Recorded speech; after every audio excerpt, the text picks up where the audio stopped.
वन्देऽहं श्रीगुरोः श्रीयुतपदकमलं श्रीगुरुन् वैष्णवांश्च श्रीरूपं साग्रजातं सहगण रघुनाथान्वितं तं सजीवम् साद्वैतं सावधूतं परिजनसहितं श्रीकृष्णचैतन्यदेवं श्रीराधाकृष्णपादं सहगण ललिता श्री विशाखान्वितश्च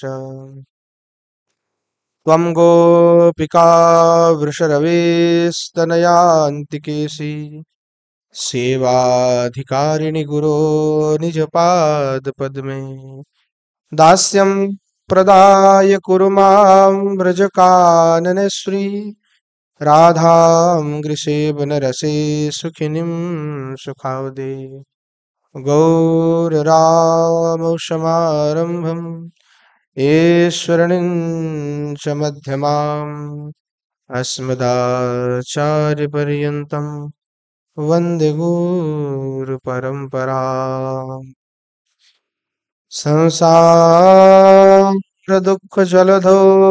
पतितस्य कामः क्रोधादिनक्रमकरहैर्कबलीकृतस्य दुर्वासनानिगडितस्य निराश्रयस्य चैतन्यचन्द्रममदेहि पदावलम्बम् पञ्चतत्त्वात्मकं कृष्णं भक्तरूपस्वरूपकं भक्तावतारं भक्ताख्यं नमामि भक्तशक्तिकम् वंशी विभूषितकरान्नवनीरदाभात् पीताम्बरधरो नवीं विफलाधरोष्ठात्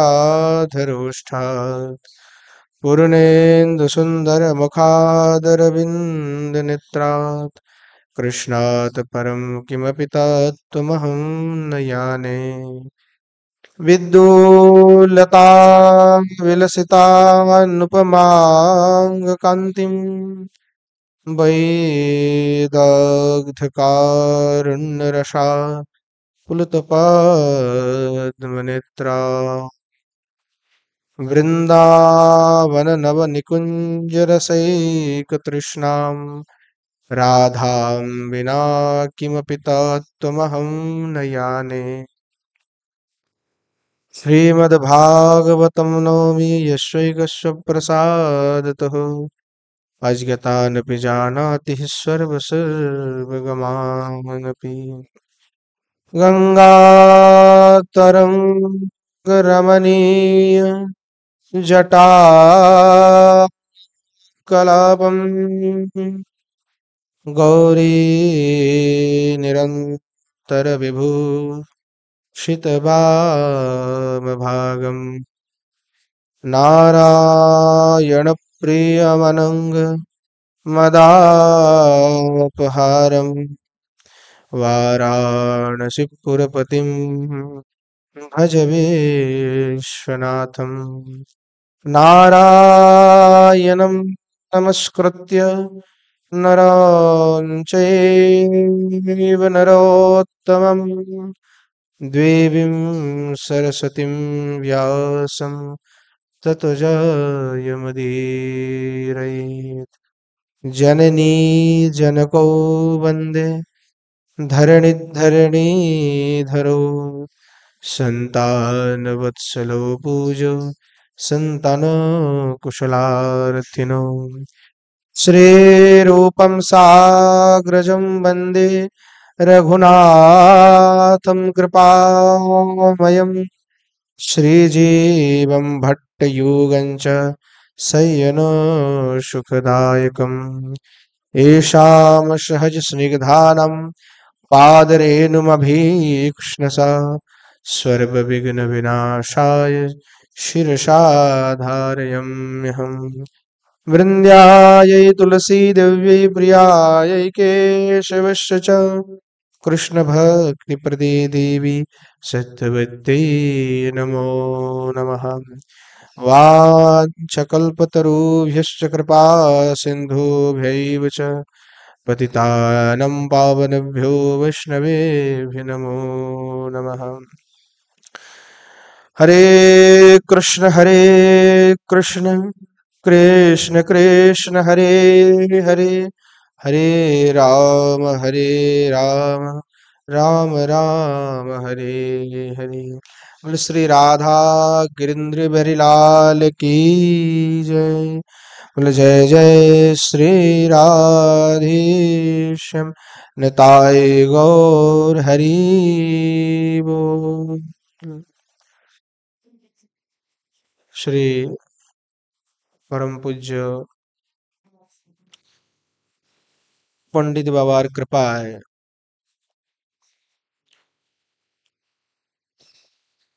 নিত্য সৎসঙ্গে কার্তিক মাস ব্যাপী আমরা গৌড়ীয় বৈষ্ণব আচার্যগণের পরম পাবনময় জীবনচরিত আস্বাদন করেছি এবং ক্রমানুসারে ব্রজের সিদ্ধ বাবা তাদের পরম পাবনময় চরিত্র কথা শ্রবণ আমরা করছি। গতকাল ব্রজের প্রথম যিনি সিদ্ধ বাবা, আদি সিদ্ধ বাবা,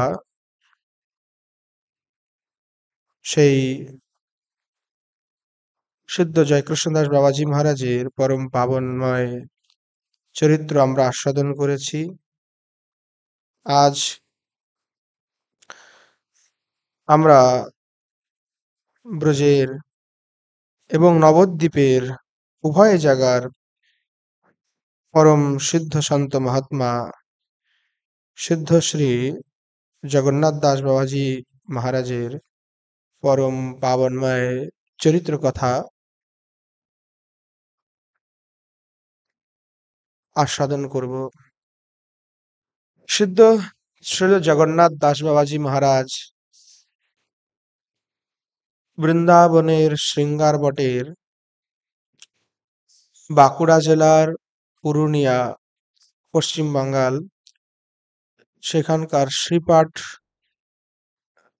সেখানকার শ্রীপাঠের শ্রী জগদানন্দ গোস্বামীজির মন্ত্র শিষ্য এবং শ্রী গোবর্ধনবাসী শ্রীল কৃষ্ণদাস বাবাজি মহারাজের ভেকের শিষ্য। এবং অনেকেই বলে থাকেন যে সিদ্ধ বাবা সূর্যকুণ্ডের বাবাজি মহারাজের কাছ থেকে ভিক আশ্রয় করেছিলেন, কিন্তু তত্রস্থ আচার্যগণ লিখেছেন যে সিদ্ধ জগন্নাথ দাস বাবাজি মহারাজ যখন সূর্যকুণ্ডে বাস করতেন তখন সিদ্ধশ্রী মধুসূদন দাস বাবাজি মহারাজকে তিনি তার নিজের শিক্ষা গুরু পদে বরণ করেছিলেন। সিদ্ধ বাবার বিষয়ে যদি বলতে হয়, তিনি এক নাগাড়ে 3 দিন পর্যন্ত না খেয়ে তার নিরম্বু উপবাস করতেও কুণ্ঠাবোধ করতেন না। কথিত আছে যে সিদ্ধ বাবা রাত্রিতেও শয়ন করতেন না। সমস্ত রাত্রি তিনি বসে শ্রী হরিনাম জপ করতে করতে পার করে দিতেন। শেষ রাত্রিতে অর্থাৎ যখন ভোর হবে, সেই ভোর হওয়ার পূর্বেই তার নিত্য কর্ম শেষ হয়ে যেত। প্রাতে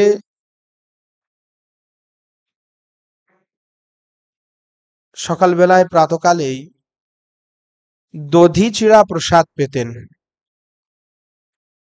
সিদ্ধ বাবার নিয়ম ছিল তিনি চাতুর্মাস্য ব্রত পালন করতেন।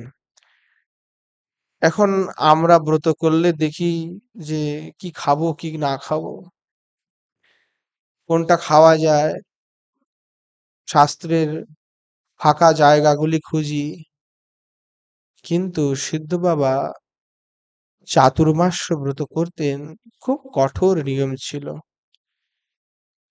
কথিত আছে সিদ্ধ বাবা চাতুর্মাস্যের প্রথম মাসে সন্ধ্যার পরে 4টি মাত্র পাকা কলা, 4টি মাত্র কলা প্রসাদ পেতেন। দ্বিতীয় মাসে চাতুর্মাস্যের সন্ধ্যার পরে পাকা পেয়ারা প্রসাদ পেতেন, পাকা অমৃত পেতেন। তৃতীয় মাসে কিছু ঘোল প্রসাদ পেতেন। আর চতুর্থ মাসে লবণ শূন্য সিদ্ধ কলার মোচা, সেটি ভোগ লাগিয়ে পেতেন।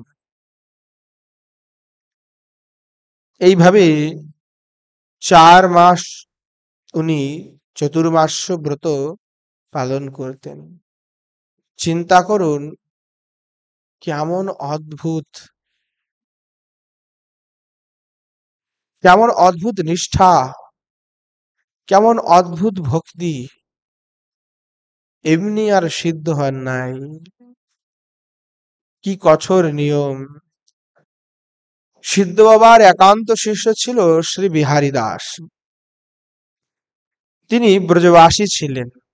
বিহারী দাসজি তিনি ছিলেন ব্রজবাসী।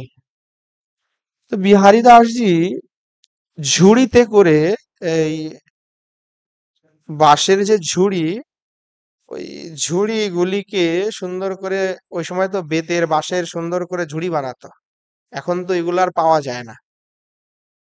আগে এই ঝুড়িগুলি বেতের ঝুড়ি, আমরা বাংলায় বলি ধামা, হ্যাঁ, ওই ধান ওঠানোর জন্য ধামা বলি।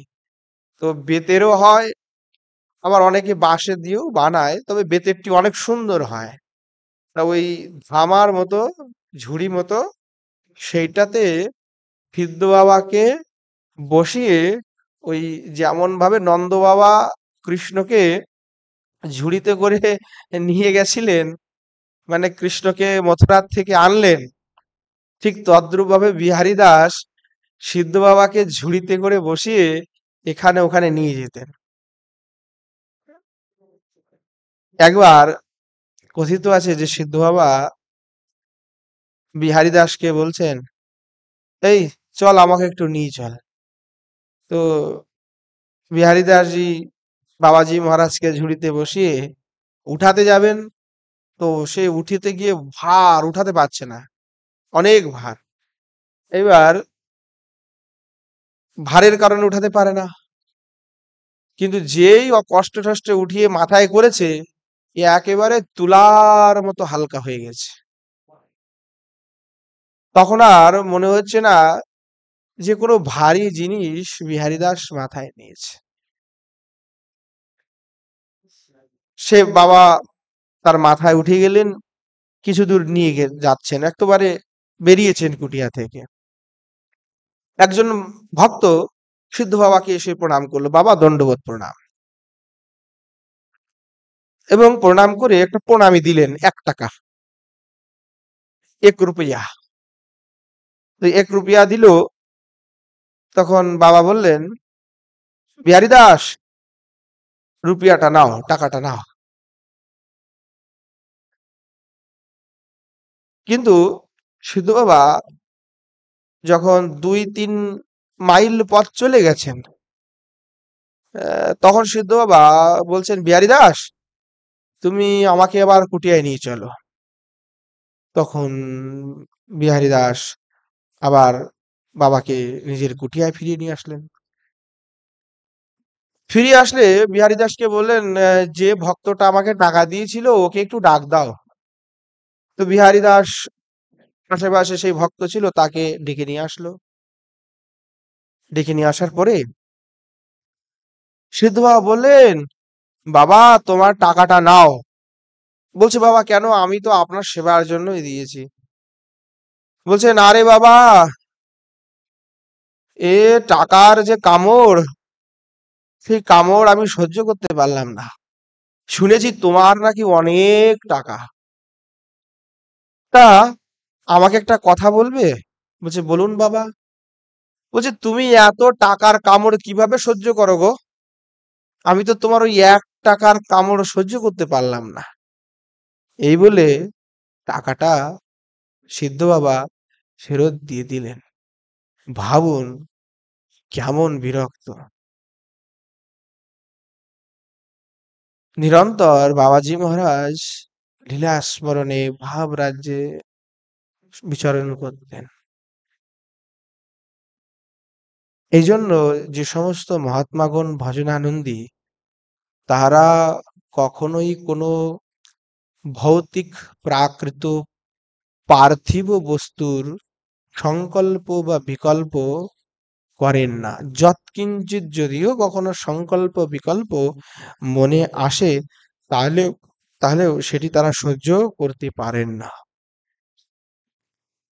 সিদ্ধশ্রী জগন্নাথ দাস বাবাজি মহারাজের 7 জন মন্ত্র শিষ্যের কথা উল্লেখ আছে।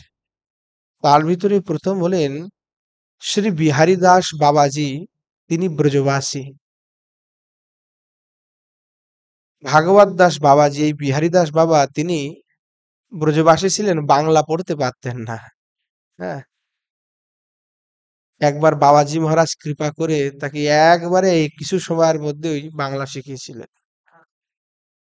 তো ভাগবত দাস বাবাজি, গৌরহরি দাস বাবাজি শ্রীবাস অঙ্গন, শ্রী ঘাট রোড, নবদ্বীপে উনি থেকে ভজন করেছেন। শ্রী রাম হরিদাস বাবাজি, ফাঁসিতলা, নবদ্বীপ।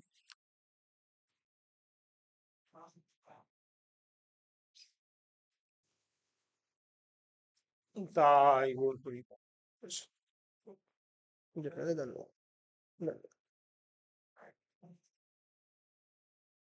শ্রী রামদাস বাবাজি 5। ষষ্ঠম শিষ্য ছিলেন শ্রী নিত্যানন্দ দাস বাবাজি বর্ষণা। সপ্তম শিষ্য হলো শ্রী হরেকৃষ্ণ দাস বাবাজি, যিনি ছিলেন কদমখণ্ডী বাসী। তো শ্রী বিহারী দাস বাবাজি, শ্রী ভাগবত দাস বাবাজি, শ্রী গৌর হরিদাস বাবাজি, শ্রী রাম হরিদাস বাবাজি, শ্রী রামদাস বাবাজি, শ্রী নিত্যানন্দ দাস বাবাজি, শ্রী হরেকৃষ্ণ দাস বাবাজি, এই 7 জন হলেন সিদ্ধ বাবার শিষ্য। শ্রী বিহারী দাস বাবাজি ব্রজবাসী বাবা, তার উদ্যোগে সূর্যকুণ্ড বাসীগণ সকলে মিলে সিদ্ধ বাবার থাকার জন্য একটি পাকা ঘর ও মন্দির প্রস্তুত করিয়ে দিয়েছিলেন। সিদ্ধ বাবা বললেন, দেখ বিহারী, এই মন্দিরে ঠাকুর বসাতে হবে, তুমি ঠাকুর নিয়ে আসো। বিহারী দাসজি ঠাকুর আনার জন্য কাটোয়া থেকে 4 ক্রোশ দূরবর্তী সোনারুদ্দি গ্রামে এক তাঁতি জমিদারের নিকট গমন করেন। তিনি দাইহাট থেকে ঠাকুর নিয়ে এসে বিহারী দাসের হাতে দিলেন।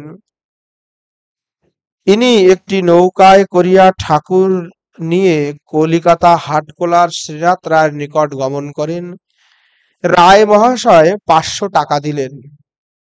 ক্রমে লাহাবাবুর 1500 টাকা, কুমারটুলির হরিদাস বাবু 2000 টাকা এবং অন্যান্য স্থান থেকে 1000 টাকা ভিক্ষা পেয়ে বিহারী বাবা সূর্যকুণ্ডে সিদ্ধ বাবার নিকটে ঠাকুর সহ উপস্থিত হলেন। নতুন মন্দিরে নিতাই গৌর বিগ্রহ স্থাপন হলো।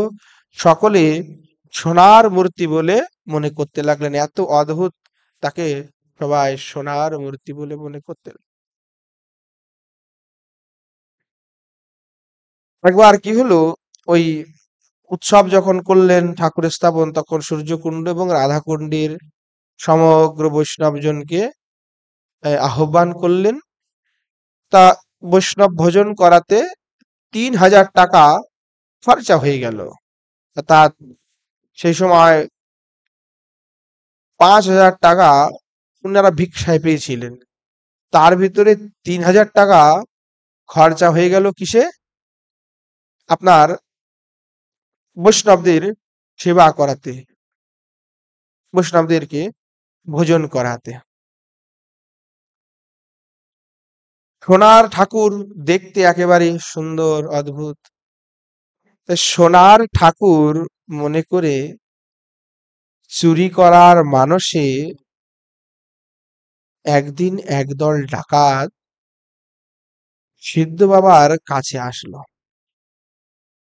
সিদ্ধ বাবা বললেন, বাবা, আমার নিকটে তো কিছুই নাই, দেখো এই ঠাকুর ঘরে যাও, যদি কিছু মেলে। তখন তারা কি করলেন? ঠাকুর ঘরের কপাট, দরজা ভেঙে ভিতরে প্রবেশ করলেন এবং প্রবেশ করে সেখানকার যাবতীয় দ্রব্য এবং ঠাকুরকে কম্বলে বেঁধে ফেললেন।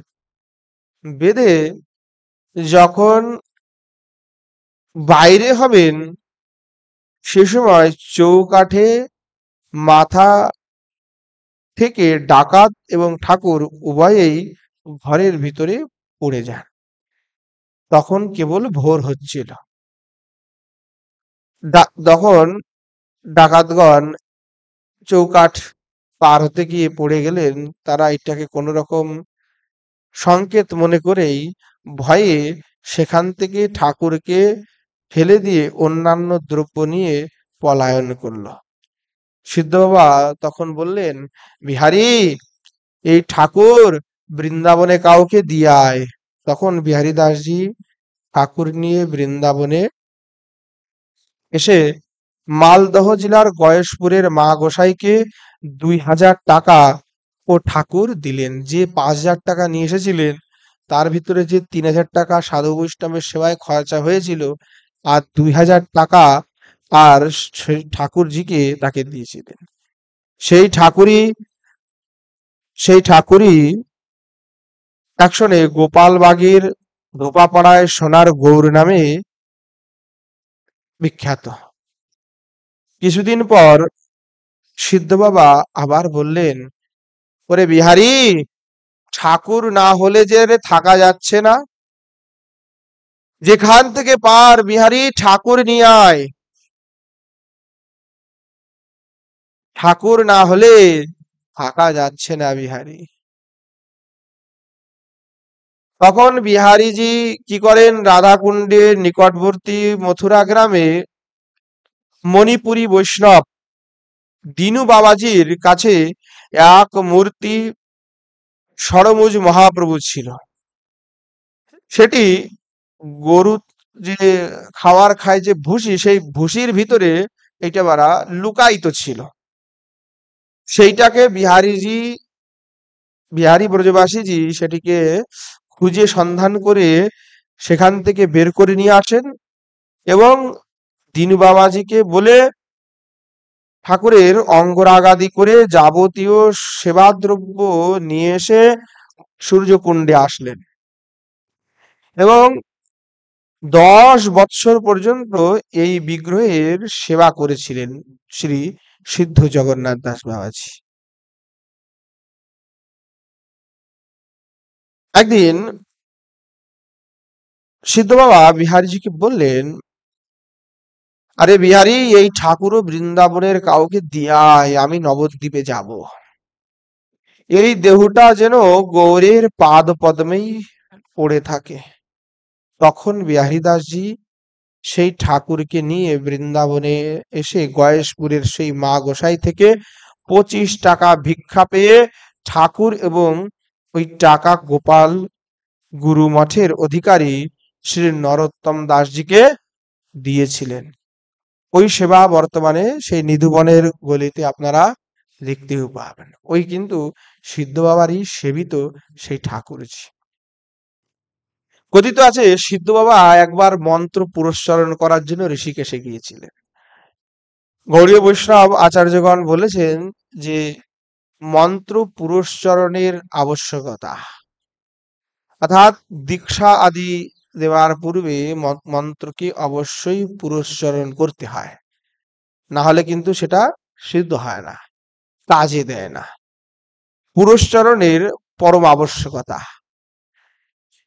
মহারাজ, পুরস্চরণের অনেক বিধি নিষেধ, কঠোর বিধি বিধান। তো পুরস্চরণ করার জন্য সিদ্ধ বাবা ঋষিকেশে গিয়েছিলেন। হ্যাঁ, সেখানে তার কি নিয়ম ছিল, তিনি ভোর 3টায় উঠে স্নান করে দরজা বন্ধ করে মৌনভাবে সন্ধ্যা পর্যন্ত জপ করতেন। সন্ধ্যার পরে হবিষান্ন প্রসাদ গ্রহণ করতেন। প্রথমে পুত্রব্রতী ব্রজমায়ের নিকট হতে নতুন কার্পাস তুলা দ্বারা প্রস্তুত করত চক্রযুক্ত মালাকে ওই সুতার গ্রন্থি দিবে, পরে গোমুখী ঝোলার ভিতরে সেটা রাখতে হবে। স্নানান্তে জপে বসবে। অদবায়ু ত্যাগ হলে, প্রস্রাব করলে তাহলে কিন্তু আপনাকে স্নান করতে হবে, এবং যদি শৌচে যান তাহলেও স্নান করতে হবে। অদবায়ু ত্যাগ করলে পর্যন্ত স্নান করতে হয় পুরস্চরণ কালে। আমরা বর্তমানে যে মালা জপ করি যে থলিতে, এই থলি সম্বন্ধেও বিচার আছে। এখন আমাদের প্রচলনে যে থলিটা চলছে, হ্যাঁ, যদ্যপি আমাদের সবাই এই থলিতেই আমরা জপ করে আসছি, কিন্তু থলির আকার আছে, বুঝলেন তো? সেইখানে গোমুখী যে থলি, সেটিকে সব থেকে শ্রেষ্ঠ, এবং সেটিতেই জপের বিধান দেওয়া আছে, বুঝলেন? এবার সেইখানে গোমুখ থলি, শুকর মুখ থলি। হ্যাঁ, তো গোমুখ থলিতেই জপের বিধান, আর শুকরমুখী যদি থলিতে জপ করেন তার ফল বেশি নেয়। এখন আমাদের এই যে থলি আমরা যেটা করি সেটা কিন্তু গোমুখী থলি না, অন্য।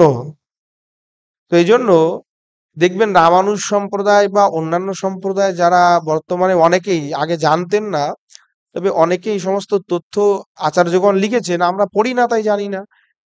কিন্তু সেখানে গোমুখী ঝোলা, মানে গোমুখাকৃতি থলিটা হতে হবে, সেই থলিতেই জপ করার বিধান।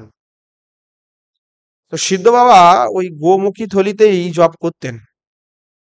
ধীরে ধীরে কেন যে কালের বিবর্তনে এইরকম থলি পরিবর্তন হলে সেটা আসলে বোঝাও যায় না কেন এরকম হলো, কিন্তু পূর্বে আচার্যপাদেরা গোমুখী থলিতেই জপ করেছেন, গোমুখাকৃতি থলি। তো সেই সময় তিনি ওই ঋষিকেশে গিয়ে পুরস্চরণ করেছিলেন, এবং পুরস্চরণ করে তীব্র নিয়ম কঠোর করতে হয়। মাটিতে শয়ন, যখন একেবারে কয়েক লক্ষ, যত মন্ত্র তত লক্ষ পর্যন্ত জপ করা হয়। সন্ধ্যার পরবর্তীতে আর জপ করা যায় না, মানে সূর্য অস্ত হয়ে গেলে আর জপ করা যাবে না। এইভাবে কঠোর নিয়ম করে কিন্তু এই পুরস্চরণ করতে হয়। এইভাবে উনি জপ করতেন। এইভাবে সিদ্ধ বাবা 2 মাস নিয়ম করলেন।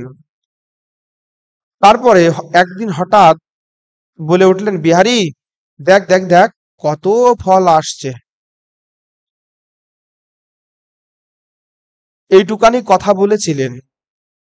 তাতে বাবাজি বললেন, বাবা, যেটাতে আমার ব্রত ভঙ্গ হয়ে গেছে। এবং পরবর্তীতে তিনি আবার ব্রত আরম্ভ করলেন। এই জন্য মৌন ব্রত মানে টোটাল মৌন ব্রত, কোনো প্রকারের বাক্য বলা যাবে না। মৌন শব্দের অর্থ পুরো মৌন, কোন রকম একটা সাউন্ড বের হবে না। অনেকেই বলেন যে মৌন থাকলাম তাহলে হরি কথা করব না, মৌন তো মৌন। সিদ্ধ বাবার শুধু একটুখানি কথা বলেছিলেন, তাই বললেন যে না, আমার ব্রত ভঙ্গ হয়ে গেছে। আবার সেই দিন থেকে নিয়ম নিয়ে আবার ব্রত করলেন, এবং 3 মাস পরবর্তীতে তিনি পুরস্চরণ করেছিলেন, এবং 3 মাস পুরস্চরণের পরবর্তীতে সিদ্ধ বাবা সিদ্ধি লাভ হয়েছিল, অর্থাৎ শ্রী গোপালজির দর্শন পেয়েছিলেন। সিদ্ধ বাবা বলতেন, এই দেহেই শ্রীকৃষ্ণ বা শ্রী গৌরাঙ্গের দর্শন প্রাপ্তি করতে হলে এইভাবে কঠোরভাবে পুরস্চরণ করতে হবে। কথিত আছে একবার খদির বনের নিকটবর্তী পেশায় কদমখণ্ডিতে গিয়ে সিদ্ধ বাবা কিছুদিন ভজন করেন। কদমখণ্ডি গ্রাম থেকে বহু দূরে। সেই সময় একটিমাত্র একটা কাঁচা কুণ্ড সেই সময় ওখানে ছিল। জঙ্গল, দিনের বেলাতেও সেই সময় লোক যাতায়াত করতো না। বিহারী দাসজি ও সিদ্ধ বাবা সেই স্থানে দশমী ও একাদশী ব্রত উপবাস রহিলেন। বিহারী দাসজি বাবাকে, সিদ্ধ বাবাকে বললেন, বাবা, এমন এক জায়গায় আপনি আসলেন যে খাওয়ার জন্যও কিছু মেলে না। সিদ্ধ বাবা বললেন, আরে বিহারী, তোর এত ব্যস্ততা কেন বলতো? আরে তুই চিন্তা করিস না, সব এখানে এসে যাবে।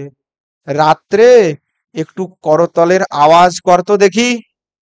তখন তিনি ওই বিহারী দাস ব্রজবাসী ওই মহাপ্রভু হরে কৃষ্ণ জপ নাম সংকীর্তন করলেন রাত্রে বেলায় দুইজনে মিলে। বিহারী দাসজি সকালবেলায় সিদ্ধ বাবার সেবা আদি করে উঠেছেন। প্রাতকালে একেবারে একজন ব্রজবাসী এসে উপস্থিত। বাবা, আপনারা এখানে কি কবে এসেছেন, কি ব্যাপার? বিহারী দাসজি বলছে, আমরা এই তো 3 দিন হয়ে গেল এখানে এসেছি। বলছে 3 দিন? হ্যাঁ বাবা, 3 দিন। তো 3 দিন কি কিছু পেয়েছেন?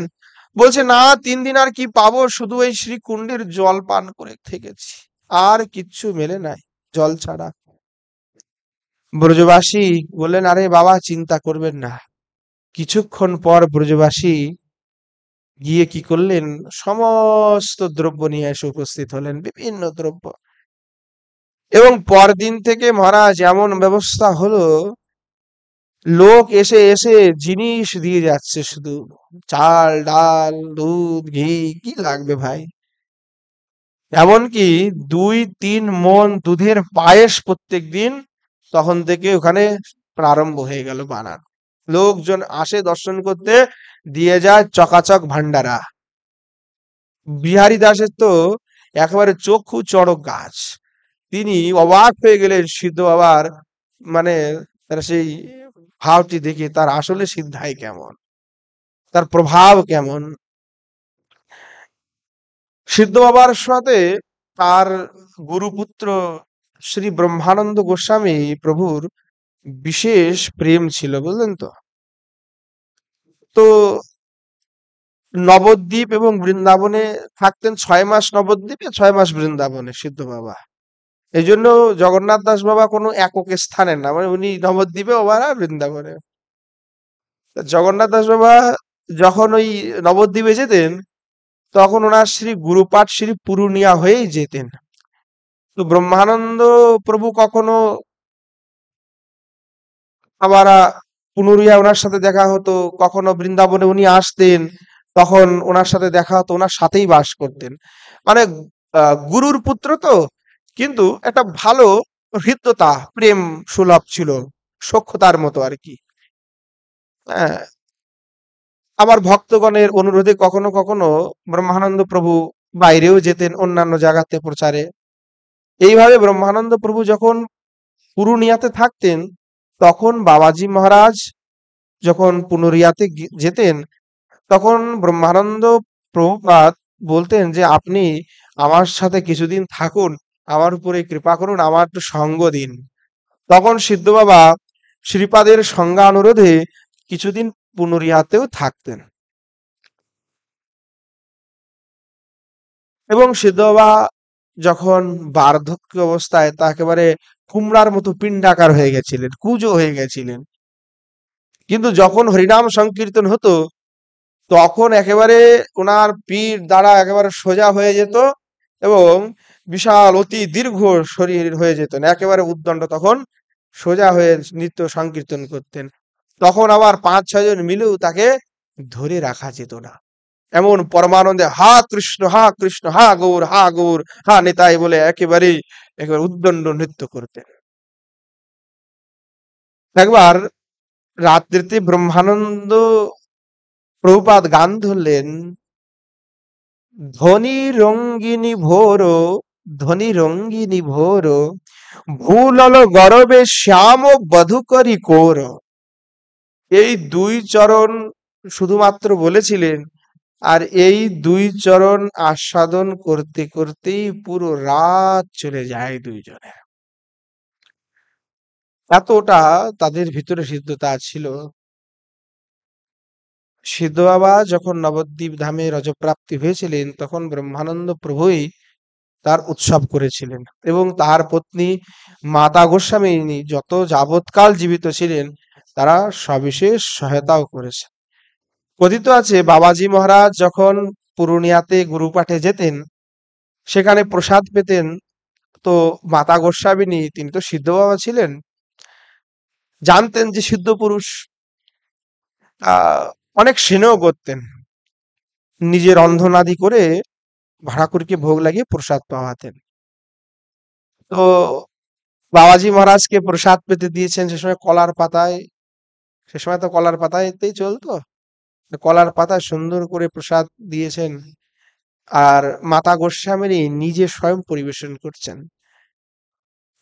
বাবাজি মহারাজের প্রসাদ তখন পাওয়া পূর্ণ হয়ে গেছে,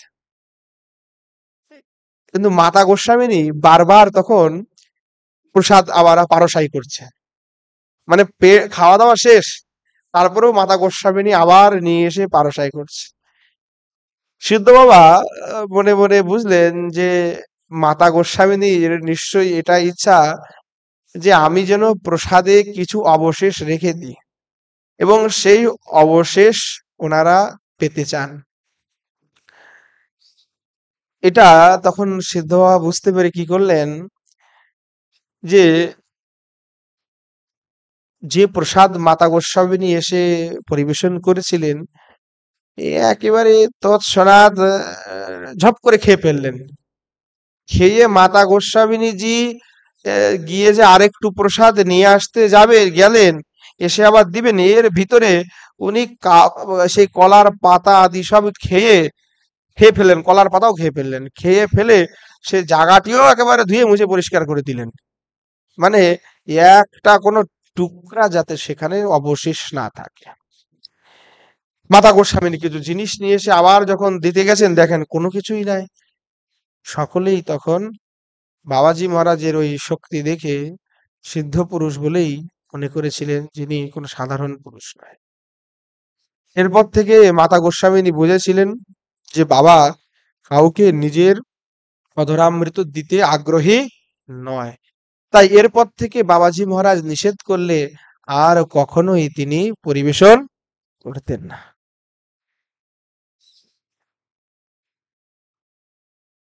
বিহারী দাস বাবার মুখে অনেকেই শুনেছেন, একবার কালাবাবুর কুঞ্জ থেকে সিদ্ধ বাবা তাকে আদেশ করলেন যে এখনই নবদ্বীপে যাব, চলো।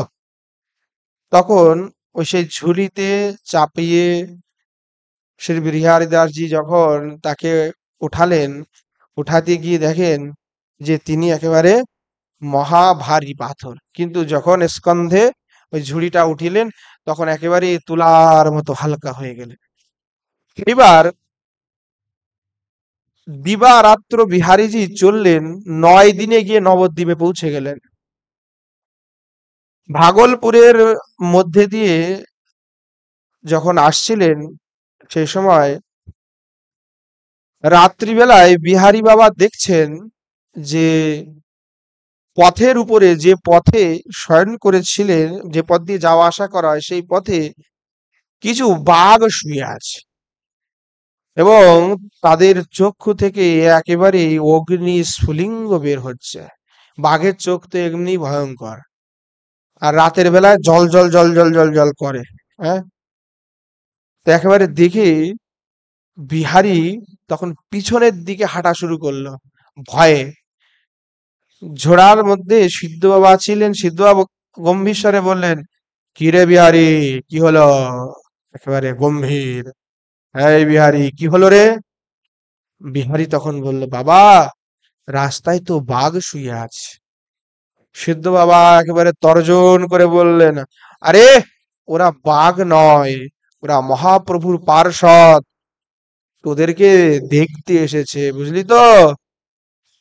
সিদ্ধ বাবা যখন এরকম হুংকার দিয়ে বললেন, এই তুই চিন্তা করিস না, তুই আগে বাড়, চল আগে চল। বিহারী দাসজিকে হিম্মত দিলেন। এদিকে বিহারী দাসজি সিদ্ধ বাবার কথা শুনে যেই আগে বেড়েছেন, বাঘ অমনি সাথে সাথেই সাইড কেটে রাস্তার থেকে সরে গেল। বিহারী দাসজি তখন মনে মনে ভাবলেন, ইনি আমার শ্রী গুরুদেব আসলে সাধারণ কোনো মনুষ্য নয়। বারবার বিহারী দাস এই অনুভব করেছেন। আর বিহারী দাস ব্রজবাসী, তিনি তো সিদ্ধ বাবার একান্ত সেবক ছিলেন। পথে চলতে চলতে কোথাও ছোলা ভাজা, কোথাও আটা ময়দা, কোথায় চাউল, কোথাও জল, হ্যাঁ, একটি মালাতে করে সেটিকে একটু ঢেলা পাকিয়ে সিদ্ধ বাবার মুখে সেটিকে দিতেন। পরে অধরামৃত পেয়ে বিহারী দাসজি পথ চলতেন। এইভাবে বিহারী দাসজি সিদ্ধ বাবাকে বৃন্দাবন থেকে নবদ্বীপ, নবদ্বীপ থেকে বৃন্দাবন আসা নেওয়া করতেন।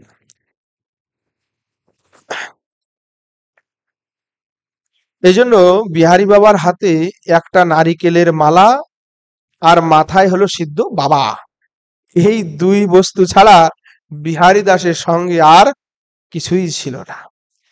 একদিন কালাবাবুর কুঞ্জে মোচা ভাঙ্গি, দাঁত আমরা যাদেরকে ভাঙি বলি, নিম্ন শ্রেণীর যাদেরকে বলা হয়, তিনি 3টার সময় একদিন বাবার সাথে এখানে দেখা করতে আসলেন। তখন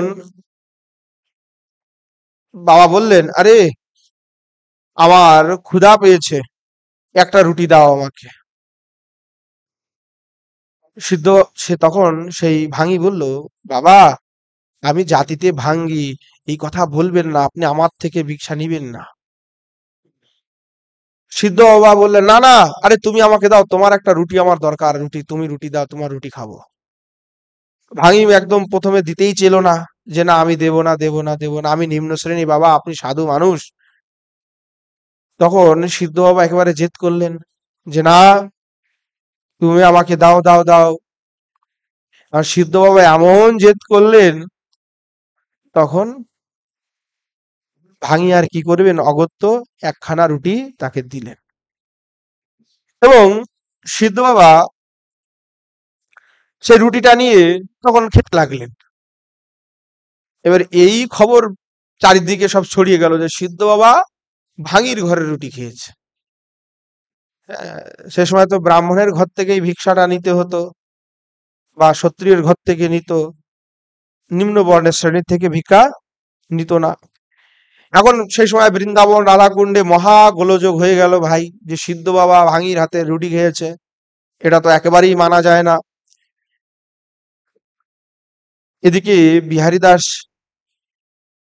বলতে লাগলেন, বাবা আপনাকে তো আমি সবসময় রসই করে খাওয়াই, তবু আপনি কেন ওই ভাঙ্গির থেকে রুটি খাইলেন বলুন তো। দেখুন না, এখন কত গোলযোগ হচ্ছে, চারিদিকে সবাই বলা বলি করছে সিদ্ধ বাবার কুল জাতি ভ্রষ্ট হয়ে গেছে, সিদ্ধ বাবা ভাঙির হাতে রুটি খেয়েছে। একেবারে সব চারিদিকে হই হই রই রই কাণ্ড। সিদ্ধ বাবা বললেন, আর আরে ভাঙির রুটিটা খেয়ে আজকে আমার জন্মটা সার্থক হয়ে গেছে রে বেটা। বিহারী দাস বললেন, বাবা আপনার জন্ম তো সার্থক হয়েছে, এদিকে ব্রজে আপনার রুটিটাও বন্ধ হয়ে গেছে। এই যে কাজ করেছেন, ব্রজে আপনাকে আর কেউ রুটি দেবে না। সিদ্ধ বাবা বললেন, আরে বিহারী তুই চিন্তা করিস না, যা হওয়ার হবে, দেখা যাক না ঠাকুরের কৃপায় কি হয়। সিদ্ধ বাবার এই অদ্ভুত লীলা, ভাঙির হাতে তিনি রুটি খেয়েছেন, এই কথা শুনে বৃন্দাবনের তৎকালীন শ্রীল নীলমণি গোস্বামী, গৌর সিং, সুন্দর রায়, শ্রী গৌর শিরোমণি, শ্রী রাধিকানাথ গোস্বামী প্রভৃতি সব সিদ্ধ বাবার নিকটে এসে উপস্থিত হলেন। বিহারী দাসকে সিদ্ধ বাবা বললেন, এই বিহারী, সবাইকে বাইরে বসার জন্য আসন দাও। সবাইকে আসন দেওয়া হলো, সবাই চুপচাপ বসে আছেন। সবাই কিন্তু বড় বড় যারা, সবাই সিদ্ধ মহাত্মা, কেউ কম নন, সবাই এসেছেন। সিদ্ধ বাবা বাইরে এসে বললেন, কি ব্যাপার, আপনারা এসেছেন, কি কিছু বলতে এসেছেন? সবাই চুপ করে আছেন যে, বলুন কি বলতে চান? তখন সবাই বললেন যে, বাবা, আপনি তো 84 ক্রোশ ব্রজমণ্ডলের মুকুটমণি, আর আপনি এরূপ কাজটা করলেন। দেখুন না, কত লোক কত কথা বলছে, সেটা শুনে আমাদের হৃদয়ে যে বড়ই ব্যথা লাগছে। সিদ্ধ বাবা তখন কি বললেন জানেন তো? সিদ্ধ বাবা তখন সবাইকে উত্তর দিলেন যে, আরে, আপনারা কি জানেন ওরা কারা? দাপর যুগে শ্রীকৃষ্ণ অবতার গ্রহণ করার পূর্বে 88,000 মুনিকে বলেছিলেন, তোমরা ব্রজে গিয়ে যার তার ঘরে জন্মগ্রহণ করো, আমি শীঘ্র যাইতেছি। তখন সেই মুনিগণ ব্রজে ইতর সেই মুনিগণই ব্রজে ইতর কুলে জন্মগ্রহণ করেছেন। আমি কাউকে ভেদাভেদ করি না, আমার কাছে ভাগী বলে কেউ নেই, তারা সবাই ব্রজবাসী, তারা সাক্ষাৎ মুনি। আপনারা ব্রজে বাস করিতেছেন কেন? রজ পাইবেন তাই? আর ওরা যে দিন রাত রজের সেবা করে যাচ্ছে, তাহলে ওরা কি ব্রজের রজ পাবে না? আর তারা দিনরাত রজের সেবা করে রজ পাবে না, আর আপনারা খাট পালঙ্কে শুয়ে রজ পাবেন? সিদ্ধ বাবা এইভাবে বললেন। এই কথা শুনে সবাই সিদ্ধ বাবাকে প্রণাম করে যে যার স্থানে চলে গেলেন। সিদ্ধ বাবা মন স্থির করলেন যে নবদ্বীপ ধামে গিয়ে থাকবেন, ব্রজে থাকবেন না, এবার ফাইনালি নবদ্বীপেই গিয়ে ভাষণ করবেন। চারিদিকে খবর ছড়িয়ে গেল যে সিদ্ধ বাবা ব্রজ ছেড়ে চলে যাচ্ছেন নবদ্বীপে। সিদ্ধ বাবা শ্রীকুণ্ড ছেড়ে চলে যাবেন, বৃন্দাবন ছেড়ে চলে যাবেন শুনে তৎকালীন নীলমণি গোস্বামী প্রভুপাদ, গৌরকিশোর গোস্বামী, রাধিকানাথ গোস্বামী প্রভুপাদ, তারা সকলেই বাবাজি মহারাজের কাছে আসলেন। দর্শন করে প্রণাম আদি করে জিজ্ঞাসা করলেন, বাবাজি মহারাজ, আপনি এই অতি বৃদ্ধ অবস্থায় ব্রজ ছেড়ে কেন যাইতে চাচ্ছেন? সিদ্ধ বাবা কথা শুনেই আবিষ্ট হয়ে গেলেন, তার শরীর ফুলে গেল, বলতে থাকলেন, তোমরা বাপু ব্রজে থাকো, আমি নবদ্বীপেই যাব, কারণ আমার মতো মহা অপরাধীর স্থান নবদ্বীপেই। নিতাই গৌর দয়ার অবতার, তাহারা অপরাধের বিচার করেন না, তারা অপরাধের বিচার করেন না, এইভাবে তাদেরকে বলতে লাগলেন। তাই আমি বিচার করেছি গৌর চরণে গিয়ে আমার সময় পার করব, গৌর চরণে গিয়েই ভজন করব। এরপরে সূর্যকুণ্ড থেকে তিনি সিদ্ধ বাবা বিহারীকে বললেন, চল বেটা নবদ্বীপে। সিদ্ধ বাবাকে কাঁধে করে বিহারী দাসজি মথুরা জংশনে এসে উপস্থিত হলেন। সেখানে ট্রেনে করে নবদ্বীপ যাত্রা করলেন। রাস্তায় কেউ কিছু তাকে বললেন না, টিকিট ছাড়াই যাত্রা করেছিলেন। বর্ধমানের নিকটবর্তী মেমারি স্টেশনে নামার পরে কোনো এক সাহেব তার হাত ধরে ফটকটি পার করিয়া দিলেন এবং সেখান থেকে তিনি অম্বিকা কালনায় সিদ্ধ ভগবান দাস বাবাজির নিকটে গমন করলেন। সিদ্ধ ভগবান দাস বাবা জগন্নাথ দাস বাবাজিকে দেখে বললেন, ও, আমার বন্ধু এসে গেল, আমার বন্ধু এসেছে, আমার বন্ধু এসেছে, কৃষ্ণদাস, তুমি এদের সেবার জোগাড় করো। এই কথা বলে একেবারে জগন্নাথ দাস বাবাজি মহারাজ আর ভগবান দাস বাবাজি মহারাজ একে অপরকে জড়িয়ে ধরলেন এবং আলিঙ্গন করে দুইজনে গড়াগড়ি দিতে লাগলেন। সেই বেলা 10টা থেকে শুরু করে রাত্রি 11টা পর্যন্ত একে অপরকে জড়ায়ে ধরেই আছেন। বিষ্ণুদাসজি তা দেখে বিহারী দাসজিকে বলেন, ভাই, যদি কোনো উপায় থাকে তাদের ছাড়ানোর সেই ব্যবস্থা করো। বিহারী দাসজি বললেন, আজ 3 দিন হলো কোনো খাওয়া দাওয়া নেই, আর এদিকে তো রাত্রি 11টা বাজে। এই বলে তিনি সিদ্ধ বাবাকে বুকে জড়াইয়া ধরিয়ে তার বুকে হাত মালিশ করতে লাগলেন। কিছুক্ষণ পরে সিদ্ধ বাবা বললেন, বিহারী, তুই কিছু খাইছিস? বিহারী দাসজি বললেন, আজ্ঞে বাবা, আপনারাই কেউ খেলেন না, আর আমি কেমন করে খাই? রাত্রি তো এখন 11টা বাজে। সিদ্ধ বাবা বললেন, দূর হবে এটা, এই তো সন্ধ্যা হলো, হ্যাঁ, চল প্রসাদ পাই। তখন সকালে উঠে স্বাদ স্বীকার করলেন, রাতে বিশ্রাম করলেন। সেখানে 10-11 দিন সিদ্ধ ভগবান দাস বাবাজি মহারাজের কাছে উনি ছিলেন। তারপরে সিদ্ধ বাবা নবদ্বীপ যাত্রা করলেন। যাত্রাকালে সিদ্ধ ভগবান দাস বাবাজি মহারাজ বললেন, আরে বিষ্ণুদাস, দেখ ওই বাঁশের চোঙ্গার ভিতরে কি আছে, দেখ তো। তো বিষ্ণুদাসজি চোঙ্গার ভিতরে দেখলেন যে তার ভিতরে 18 টাকা ছিল, খুচরা 18 টাকা। এবং সে ঠাকুরের যে প্রণামী সেটা চোঙ্গার ভিতরেই রাখা হতো। ভগবান দাসজি বললেন, দেখ, আমার বন্ধু নবদ্বীপে যাবে, উনাকে এইটা দে। সেখানে কালনা থেকে বিহারী দাসজি সিদ্ধ বাবাকে মাথায় করে নিয়ে নবদ্বীপে রওনা হলেন। রাস্তায় বিহারী দাসজি সিদ্ধ বাবাকে জিজ্ঞাসা করলেন, বাবা, নবদ্বীপে গিয়ে কোথায় উঠবেন? বড় আখড়াতে? সিদ্ধ বাবা বললেন, না না না না, কোনো আখড়াতে যাব না। তখন বিহারী দাসজি সিদ্ধ বাবাকে নবদ্বীপের যে স্থানের বর্তমান নাম ভজন কুটির, পুরাতন ভজন কুটির, এই স্থানের প্রথম একটি বৃক্ষতলে নিয়ে এসে থাকলেন। পরে মাধব দত্তের নিকট থেকে বিহারী দাসজি 40 টাকায় 10 কাঠা জমি কিনেছিলেন।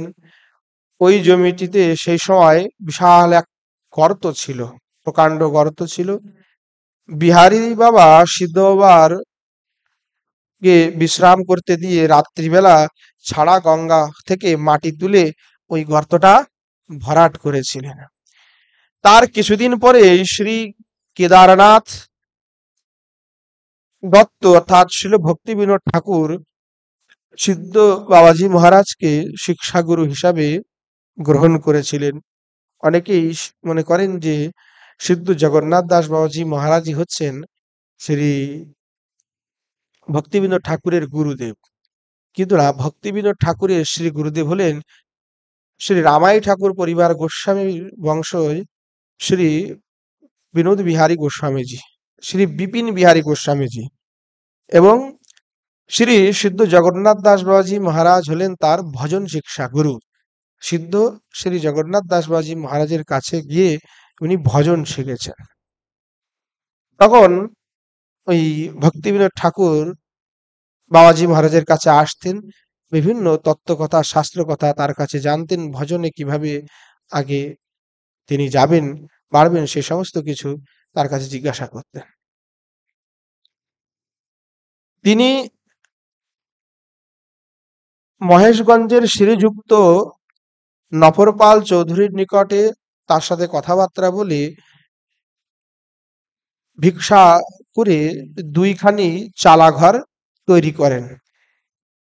আরো কিছুদিন পরে সিদ্ধ বাবার ইঙ্গিতে রাজর্ষি বনমালী রায় বাহাদুর 3খানি ছোট ঘর এবং চারিধারে প্রাচীর করে দিয়েছিলেন।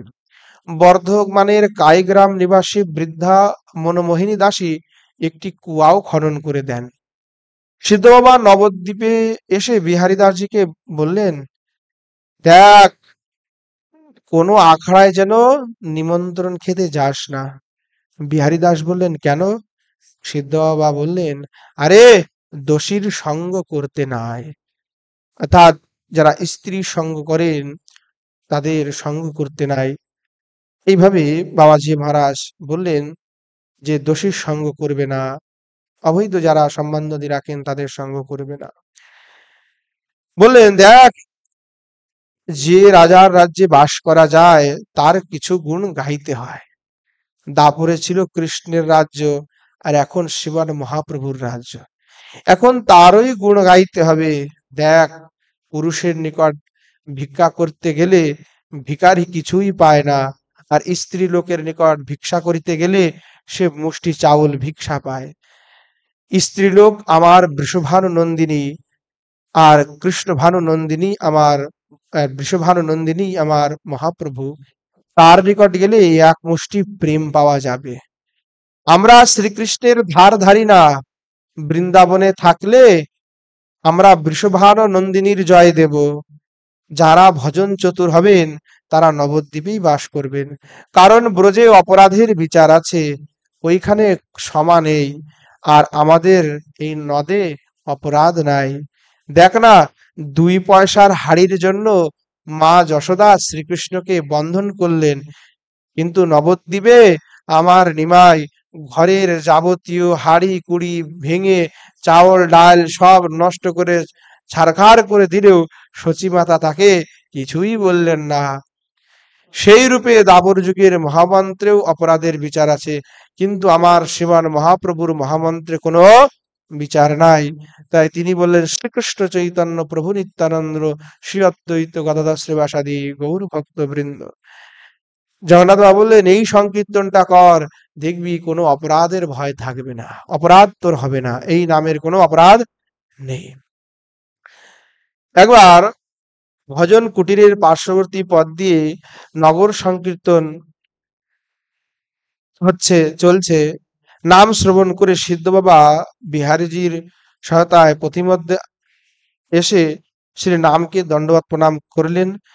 তৎপরে সংকীর্তনের সঙ্গে সঙ্গে নৃত্যাবেশে চলতে লাগলেন। ওই পটটিতে তখন ভগ্ন ইষ্ট খণ্ড ফেলা ছিল। সিদ্ধ বাবা একটি করিয়া গানের পথ শুনিতেছিলেন, আর 2-3 হাত উচ্চ লাফ দিয়ে একেবারে ধপাস করে সেই ইটখণ্ডের উপরে উত্তান ভাবে পড়তেছিলেন। কখনো সংজ্ঞায়ন হয়ে যাচ্ছিলেন, কখনো অর্ধবাহ্য দশায় অস্ফুট ভাবে কি বলছিলেন। মুখে ফেনা ঝরছে, নয়নে গলগদশ্রু ধারা। এইভাবে ভজন কুটির হতে রানীর ঘাটের বটতলা পর্যন্ত আস্তে আস্তে সংকীর্তন দলের 6-7 ঘন্টা কেটে গেল। ভক্তবৃন্দের তৎকালীন উন্মাদনা, আনন্দাবেশ, সুধা তৃষ্ণাদি দেহ দৈহিক শূন্যাতি যাহারা দেখিয়াছেন তারা এই কথা সাক্ষ্য দেবেন। অর্থাৎ কখন যে সবকিছু চলে গেল তার কেউ বুঝতেই পারলে না। অপ্রাকৃত এক পরমানন্দের ভিতরে যেন তারা ডুবে গেলেন।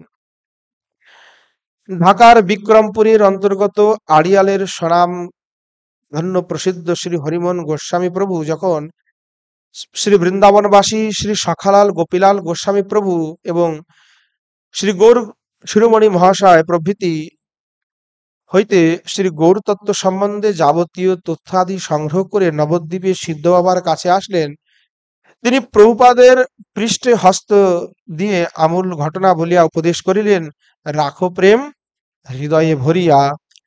শ্রীকৃষ্ণ কথা দ্বারা শ্রী গৌরতত্ত্ব চাপিয়া রাখিবে। তাহাতে প্রভুপাদ প্রৌঢ়ি করিয়া বলিলেন, আমি গৌরতত্ত্ব প্রচার করিতে আসিয়াছি, তাহাই করিব। ইহাতে সিদ্ধ বাবা অতি সন্তুষ্ট হয়ে আশীর্বাদ করিলেন, হ্যাঁ তুমিই পারবে। পরদিন 10টায় সগণ শিরোমণি প্রভু সিদ্ধ বাবার আশ্রমে প্রসাদ পাইতে বসিয়া ভজমন শ্রীকৃষ্ণ চৈতন্য নিত্যানন্দ ইত্যাদি পদ গান করতে লাগলেন। তার ওই অপ্রাকৃত গান শ্রবণ করে সিদ্ধ বাবা ভাব দিয়ে চলে গেলেন। বিকাল 4টা পর্যন্ত বাবাজি মহারাজ একেবারে ভাবাবিষ্ট হয়ে তন্ময় আবিষ্ট হলেন। একবার নবদ্বীপে খুব বর্ষা হলো। সেই বর্ষাতে, তীব্র বর্ষা, কয়েকদিন ধরে লাগাতার বর্ষা, ভিক্ষার জন্য কেউ বাহির হতে পারলেন না। সিদ্ধ বাবা বললেন, আজ কি হবে? বিহারীজি বললেন যে আমি কিছুই জানি না। কিছুক্ষণ পরে 4জন ভক্ত ছাতা মাথায় দিয়ে বিশ্বের চিড়া, দধি, সন্দেশ ইত্যাদি নিয়ে এসে বাবার মহারাজের কুটিয়ায় উপস্থিত হলেন। এইভাবে সিদ্ধ বাবা তার প্রভাব বিস্তার করেছেন। একদিন বিহারী দাসজি রসই করছিলেন। সিদ্ধ বাবা তার শিষ্য রামহরি দাসজিকে বললেন, এই রামহরি, তুই জল ঠল তুলে বিহারীকে একটু যোগান দে। রামহরি কি করলো, গায়ে চাদর দিয়ে নামমালা জপ করতে বসলেন। তখন বিহারী দাসজি রামহরিকে বললেন, কি বেটা ভাই, তুমি ভেক ঠেক নিয়ে সিদ্ধ হয়ে গেলে নাকি? একটু জলও এনে দিলে না। রামহরি দাসজি তখন বললেন, হ্যাঁ আপনি চুপ করুন, চুপ করুন, চুপ করুন, বাবা ঘুমাচ্ছেন। সিদ্ধ বাবা এই কথা শুনতে পেলেন।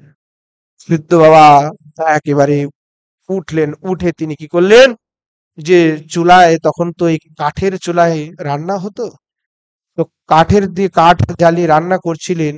তখন সিদ্ধ বাবা উঠে এসে সেই জ্বলন্ত একটি কাঠ নিয়ে রাম হরিদাসের পেটে ঠাসিয়া ধরে বললেন, তোমরা কি এইখানে ঘুমাইতে এসেছ? বেটা, তুমি একটু জোগাড় দিতে পারলি না, আবার বলছিস চুপ চুপ। হ্যাঁ, এইভাবে সিদ্ধ বাবা রাম হরিদাসকে শাসনও করেছেন। সেবা যত না করতে হয়, তার জন্য কত রকম ধান্দা গুরুদেবরা সবই বোঝেন, যে বাবা তুমি যতই ধান্দা করো না কেন, গুরুদেব তো জানেন যে তুমি ধান্দা করছো না তুমি ভজন করছো। সেবা থেকে পলায়ন করার জন্য ভজনের বাহ্যবেশ দেখানোটি কখনোই উচিত নয়, এটাই সিদ্ধ বাবা শিক্ষা দিলেন। একবার নবদ্বীপের শ্রীনাথ রায়, গোপীমোহন রায়, জানকী রায় প্রভৃতি ভাগ্যকুলের জমিদার বাবুরা সিদ্ধ বাবার নিকটে এসে তাহাকে জিজ্ঞাসা করলেন, এখানে সিদ্ধ বাবা কোথায় থাকেন? তখন সিদ্ধ বাবা বললেন, এখানে সিদ্ধ বাবা কে আছে তা তো বাবা জানি না, তোমরাও যেমন মানুষ আমিও তেমন মানুষ। তখন তারা বুঝলেন ইনিই সিদ্ধ বাবা। তারা বললেন, না না না না না, আপনিই সিদ্ধ বাবা, তা আমাদেরকে কিছু একটু সেদ্ধাই দেখান না। সিদ্ধ বাবা তখন বললেন, আরে বাবা, আমি সাধারণ মানুষ, ওই সেদ্ধায় ঠেদ্দায় কিছু জানি না। আর ওই হাজার করে দাঁড়িয়ে থাকলেন যে কিছু সেদ্ধায় ঠেদ্দায় দেখাবেন। এখন হঠাৎ করে বাবাজি মহারাজের কি হলো, উনি একটা লাঠি নিয়ে বসে ভজন করছিলেন, হঠাৎ করে উঠে একটা লাঠি নিয়ে ওই 7-8টা ঘা মাটিতে মারলেন। তখন এটা দেখে সেই বাবুরা বললেন, চল চল চল, এখানে থাকতে হবে না, বাবাজি মহারাজ আমাদের উপরে রাগ করেছেন। সিদ্ধ বাবা বললেন, আরে না না, আমি তোমাদের উপর রাগ করবো কেন? রাধাকুণ্ডে লোকনাথ গোস্বামীর ভজন কুটিরের তুলসী গাছটা ছাগলে খেয়ে যাচ্ছিল, তাই আমি ছাগলটাকে তাড়িয়ে দিলাম। তখন ইনারা শুনে একেবারে অবাক হয়ে গেলেন, বলে এই নবদ্বীপে বসে রাধাকুণ্ডের ছাগল তাড়াচ্ছেন, এটা কি কোনো স্বাভাবিক কথা নাকি? এমনি আমাদের সাথে মজাক তো করছে না? তখন ওনারা কি করলেন, সেই সময় টেলিগ্রাম করা যেত, পেইড টেলিগ্রাম, তো ওনারা 20 টাকা দিয়ে রিপ্লাই পেইড টেলিগ্রাম করলেন, যে সাথে সাথে যাতে রিপ্লাই পাওয়া যায়। তা ওনারা টেলিগ্রাম করলেন, তা উত্তর আসলো যে হ্যাঁ, সত্যি লোকনাথ গোস্বামীর কুঞ্জে একটি ছাগল এসে তুলসী গাছটাকে একেবারে মোড়ায় খেয়ে ফেলেছে, এবং সেই ছাগলটিকেই যে সিদ্ধ বাবা তাড়িয়েছেন, সেটা সেখান থেকে রিপ্লাই আসলো, তারা জানতে পারলেন। এই কথা জেনে তারা সবাই এসে বাবাজি মহারাজের একেবারে কাছে সমাধি প্রার্থনা করলেন এবং প্রণাম করে চলে গেলেন। বিহারী দাস এসে যখন বাবাকে জিজ্ঞাসা করলেন, বাবা এটা কি হলো?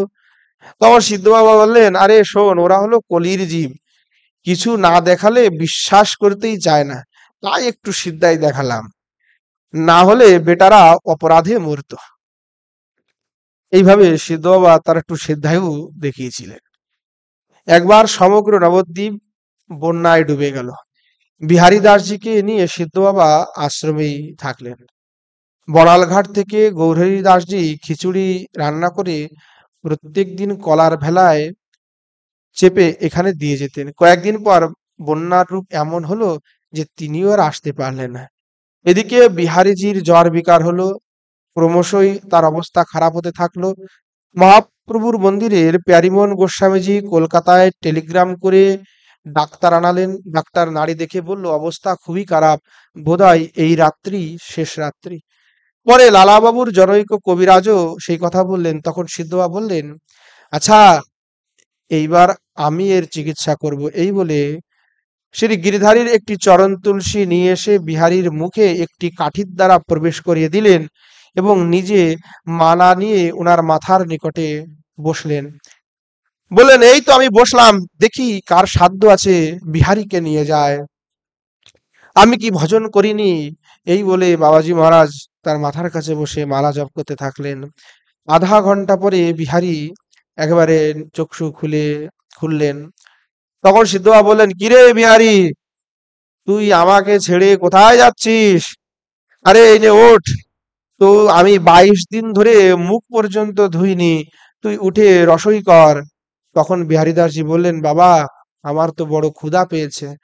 এই কথা শুনে সিদ্ধ বাবা সুজি ও চিনি দিয়ে একটু মোহনভোগ করে তাকে এনে দিলেন এবং বিহারীজিকে খাওয়ালেন। তখন সিদ্ধ বাবা বলিলেন, যা এইবার স্নান কর, রসই করে ঠাকুরের ভোগ দে, আমি 22 দিন মুখে জল দিইনি। তখন বিহারীজি উঠে সিদ্ধ বাবার মুখ ধুয়ে দিলেন এবং নিজেও স্নান করে সিদ্ধ বাবাকে স্নান করালেন।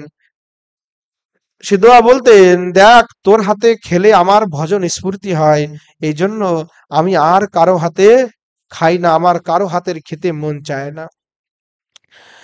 সিদ্ধ বাবা বলতেন, পরমায়ু বৃদ্ধি করিবার উপায় বলেছেন সিদ্ধ বাবা, যে নিজের পরমায়ু কিভাবে বৃদ্ধি করতে হয়। বললেন, মহাদেব 2 বার হাটে ক্রয় বিক্রয় করতে বাইর হন, সেই সময় বসে নাম জপ করলে পরমায়ু আর হরণ করতে পারে না। একবার সকাল সন্ধ্যা হইতে রাত 10টা পর্যন্ত, আর একবার ভোর 3টা হতে সকাল পর্যন্ত নাম করিবে। যত অসুবিধা হোক না কেন এই সময় ঘুমাবে না। আর ভজন সিদ্ধ করিবার উপায় এক নিয়মে নাম করা, যে নিয়ম করিবে তাহা পূর্ণ করিয়া ঘুমাইবে, তাহাতে প্রাণ পর্যন্ত যায় যাক, তথাপি নিয়ম যেন ভঙ্গ না হয়। কোমর বেঁধে নাম করতে হবে, তাহলে দেখবা অবশ্যই তোমার সিদ্ধি লাভ হবে। প্রথমে কষ্ট হবে, কিন্তু শেষে পরম শান্তি পাবে, গৌরচরণ প্রাপ্তি হবে। একবার নবদ্বীপে থাকতে বিহারী দাসজির মুখে শ্রী চৈতন্য চরিতামৃত শোনার ইচ্ছা বাবাজি মহারাজের হলো। বিহারী দাসজিকে বললেন, তুই চৈতন্য চরিতামৃত শোনা। বিহারী দাস বললেন, বাবা আমি তো বাংলা পড়তে পারি না। তখন সিদ্ধবাবা বললেন, আরে তুই চিন্তা করিস না, যা একখানা চৈতন্য চরিতামৃত নিয়ে আয় দেখি। তখন চৈতন্য চরিতামৃত বিহারী দাসজি বাংলা ভাষায় নিয়ে আসলেন। নিয়ে আসার পরে বাবাজি মহারাজ বললেন, এবার পড় দেখি। বিহারী দাস বাংলা পড়তে পারতেন না। সিদ্ধ বাবা বললেন, বাবা আমি তো কিছুই বুঝতে পারছি না। সিদ্ধ বাবা বললেন, আরে গ্রন্থের দিকে তাকায় থাক, দেখবি সব বুঝতে পারবি।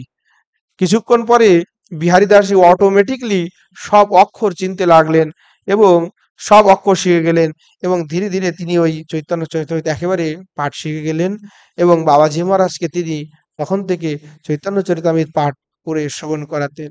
এইভাবে বিহারী দাসজি সিদ্ধ বাবার কৃপা একবার খোল বাজনাও শিখেছিলেন।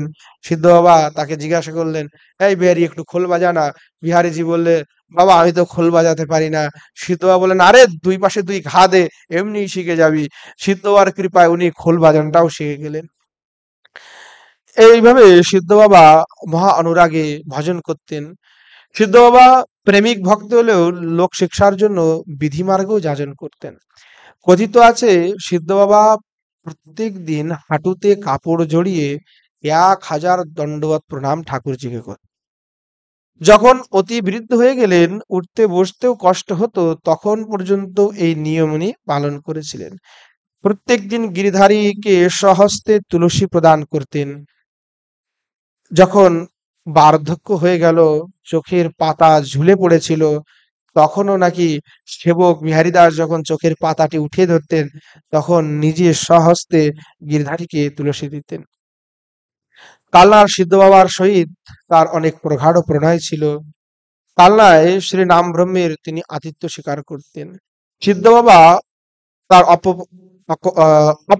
অপ্রকটের 4-5 দিন পূর্বে বললেন, বিহারী তুই তো আমার অনেক সেবা করেছিস, তো আমি তো তোর জন্য কিছু করতে পারলাম না, তো যাক তোকে আজকে আমি 4-5 গাড়ি টাকা দেব। বিহারী দাসজি মনে মনে ভাবলেন যে যার সম্বল একটা মাত্র ভাঙা করোয়া, তিনি আমাকে 4-5 গাড়ি টাকা দেবেন। সিদ্ধ বাবা মনের ভাবটি বুঝতে পেরে বললেন, কিরে কি ভাবছিস? তখন বিহারী দাস বললেন, বাবা আপনি আমাকে কিভাবে 4 গাড়ি টাকা দেবেন? সিদ্ধ বাবা বললেন, আরে মহাপ্রভু আমাকে তো দর্শন দিতে আসবে, তাকে একটু ইঙ্গিত করলেই তিনি পাঠিয়ে দেবে। আবার সিদ্ধ বাবা বললেন, জিজ্ঞাসা করলেন, আরে বিহারী, তা তুই টাকা চাস নাকি আমাকে চাস? বিহারী দাস বললেন, বাবা আমি টাকা পয়সা কিছু চাই না, আমি আপনাকে চাই। এই কথা শুনে সিদ্ধ বাবা অনেক খুশি হলেন। বললেন, ঠিক আছে, শোন, তাহলে যদি আমাকে নিস তাহলে কিন্তু আর পয়সা পাবি না, তবে তোর কোনো অভাব কোনোদিন থাকবে না। তুই কলিযুগে 100 বৎসর পরমায়ু পাবি, সদা সর্বদা নাম করবি, নামকে যেন কখনো ভুলবি না। কলি তোর কিছুই করতে পারবে না। এই কথা বলে সিদ্ধ বাবা নাম জপ করলেন, বিহারীকে বললেন, তুই নাম কর বাবা, নাম কর। এই কথার পরবর্তীতেই 4-5 দিন পরে নাম শ্রবণ করতে করতে, নাম করতে করতে সিদ্ধ বাবা অন্তর্ধান হলেন। বিহারী দাস উদ্যোগ করেই বাবার এবং ব্রহ্মানন্দ প্রভুপাদ তিনি উদ্যোগ করে খুব সেবা করেছিলেন, তার উৎসব করেছিলেন। 9 বৎসর নবদ্বীপে ভজন কুটিরে শ্রী বিহারী দাসজি সেবা যত্ন করেন। পরবর্তীতে সেখান থেকে আবার তিনি বৃন্দাবনে চলে আসেন। কথিত আছে সিদ্ধ বাবা নবদ্বীপে যে ভজন কুটিরে কেলিকদম্বতলে ভজন করতেন, তার অন্তর্ধানের পরবর্তীতে সেই বৃক্ষটি ক্রমশঃ শুষ্ক হতে থাকে এবং তার একটি একটি করে বলকল খসে পড়ত এবং তার গায়ে অস্পষ্ট অক্ষরে হরে কৃষ্ণ নামও পরিলক্ষিত হইত। এইভাবে সিদ্ধ বাবা ভজন করেছেন, তার ভজনের প্রভাব অবধি অনেকেই নিজ চক্ষে দর্শন করেছেন, বা যারা ওই সময় পরবর্তীতে ওই স্থানে থেকেছেন তারাও প্রত্যক্ষ দর্শন করেছেন। এইভাবে 147 বৎসর পর্যন্ত নাকি বাবাজি মহারাজ জীবিত ছিলেন এবং 1897 খ্রিস্টাব্দ বাংলা 1304 সালে ফাল্গুনী শুক্লা প্রতিপদে তিনি অন্তর্ধান হন, অপ্রকট লীলায় প্রবেশ করেন। এইভাবে সিদ্ধ বাবা তার লীলা সমাপ্ত করেন। সিদ্ধ বাবা শ্রী চরণ কমলে প্রণতি জ্ঞাপন পূর্বক আজকের হরিকথা আমরা এখানেই শেষ করছি। প্রেম সে বলিয়ে জয় জয় শ্রী রাধে শ্যাম, নিতাই গৌর সীতানাথ প্রেমা।